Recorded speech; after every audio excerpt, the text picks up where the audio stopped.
খাবারটা দিয়ে দিই, আজকের টিফিনটা। দেখুন ভালো মেয়ের মতো পড়াশোনা করছে, মানে ফাঁকিবাজি পড়াশোনা যেটাকে বলে। এনে খেয়ে নে। লাঞ্চে কি খাবি?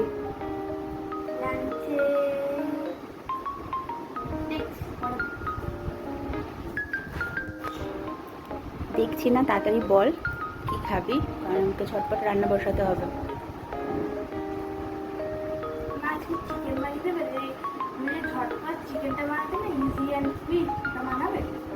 চিকেন সকালবেলা বলতে পারিস?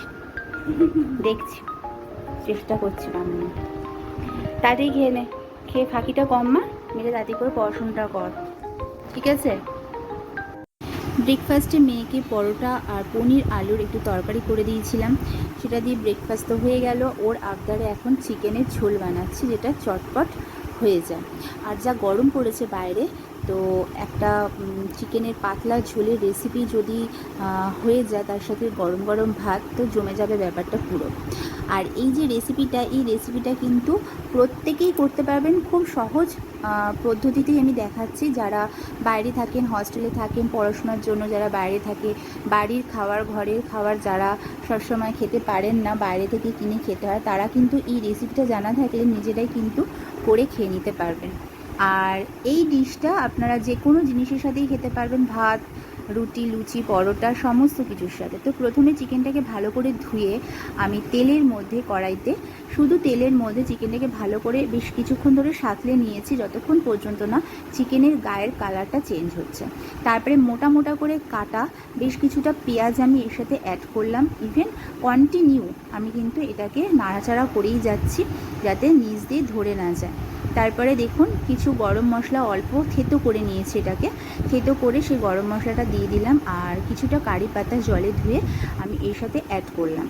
আর তারপরে আমি কন্টিনিউ এটাকে নাড়াচাড়া করে যাচ্ছি, আর যতক্ষণ পর্যন্ত না পেঁয়াজটা একটু সফট হচ্ছে ততক্ষণ আমি কিন্তু এগুলোকে নাড়িয়ে যাচ্ছি।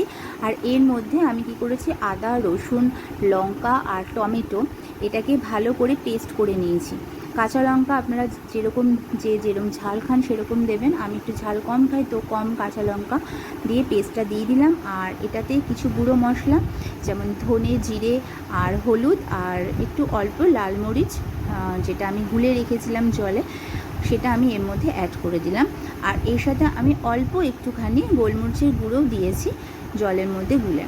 তো একসাথে দিয়ে বেশ ভালো করে সুন্দর করে কষানো পর্যন্ত, মানে যতক্ষণ না তেল ছাড়বে ততক্ষণ পর্যন্ত আমি এটাকে কন্টিনিউ কিন্তু এরমভাবে নাড়াচাড়া করে যাব। বেশ সুন্দর করে কিন্তু নাড়াচাড়া করছি, দেখুন দারুণ একটা কালার এসছে। এবার যতক্ষণ পর্যন্ত না মশলার কাঁচা গন্ধটা যাচ্ছে ততক্ষণ পর্যন্ত আমি এটাকে নাড়াচাড়া করে যাব। এরপরে দেখুন এরকম অবস্থাতে আমি কিছুটা নুন দিয়ে দিলাম এর মধ্যে, এতক্ষণ পর্যন্ত নুন কিন্তু দিইনি। তারপরে আমি পরিমাণ মতন চিনি দিলাম, মানে টেস্টটাকে ব্যালেন্স করার জন্য। এক গাদা চিনি না, অল্প সামান্য চিনি দিয়ে আবার আমি কিছুক্ষণ ধরে এটাকে সাঁতলে নিলাম। দেখুন কড়াইতে তেল দেখুন ভেসে উঠেছে।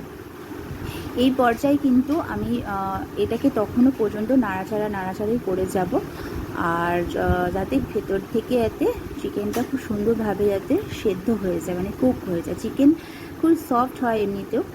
আর এই দেখুন আমি দেখাচ্ছি যে তেলটা কীরমভাবে ছেড়ে এসছে। তো জল একদমই দেবো না, এরমভাবেই চিকেনটা হবে, আর মানে জল ছাড়বে আর কি চিকেনের থেকে। তো থালাটা বেড়ে নিয়েছি, শসা দিয়ে দিয়েছি, লেবু দিয়ে দিয়েছি, আর দেখুন এরপরে মাংসটা বেড়ে দিয়েছি। তো আমার চ্যানেলটিকে সাবস্ক্রাইব করতে একদম ভুলবেন না, ভিডিওটি ভালো লাগলে অবশ্যই এটি লাইক করে দেবেন। আর আপনারাও ভালো থাকবেন আর আমাদের পাশে থাকবেন এরমভাবেই। আর সাবস্ক্রাইব করতে একদমই ভুলবেন না, বেল আইকনটাকে প্রেস অবশ্যই করবেন, যাতে নেক্সট ভিডিও নোটিফিকেশন আপনি যাতে সবার আগে পান। সেই জন্য ভালো থাকবেন, সুস্থ থাকবেন, আর আমি মন আমার সাথে থাকবেন এরকমভাবেই, যেরমভাবে আপনারা আমার ভিডিওগুলোকে পছন্দ করছেন বা লাইক করছেন। আর এই রেসিপিটা বানিয়ে অবশ্যই খাবেন, আর কেমন হয়েছে সেটাও কিন্তু আমাকে জানাতে একদমই ভুলবেন না। তো ভিডিওটা আমি এখানেই শেষ করছি। নেক্সট একটি ব্লগ নিয়ে আবারও আসবো। ততক্ষণ আপনারা সকলে ভালো থাকবেন, সুস্থ থাকবেন।